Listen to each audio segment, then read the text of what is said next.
Hello and welcome to the MAC weather page for this Thursday, March 15th. And will we get a storm next week? A couple of models say no, the European says yes. And again, we're going to continue to play this model game for the next 3 or 4 days. We get into Monday, and if it still shows there's a chance of the storm, then we can start paying closer attention to it. But it is something worth watching.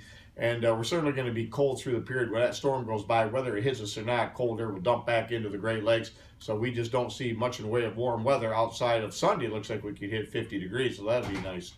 And if we look at the headlines again, 30s will be dominant through Friday, and I think 43 on Saturday, 51 on Sunday. Yesterday we had a high of 39, a low of 22 with no precipitation.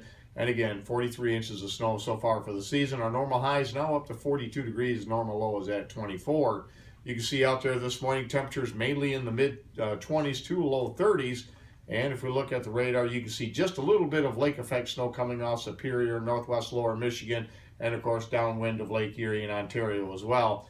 As far as the weather map, we're going to skip ahead to next Tuesday. This is what the WPC, heavily weighing in the GFS and Canadian, shows this low pressure system coming out of the southern plains into Ohio and then transferring its energy for another big snowstorm along the east coast.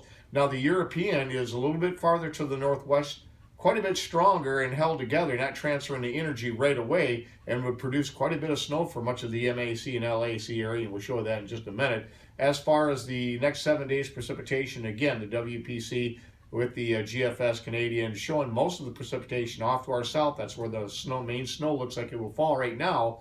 And as far as snowfall goes, you can see this is the GFS out through 10 days. Shows a couple of systems. The first one over the weekend, pretty weak. The second one is the main one, and that one comes down to the south. And then that's the one that the European in this boxed area has about 5 to 10 inches of snow, which would include all the area. And again, European is normally one of our more reliable models, but right now, the Canadian was very bullish with the heavy snow. It lost it this morning. And again, that's part of the model games. And the idea, though, that there could be a pretty significant storm, to me, is quite valid.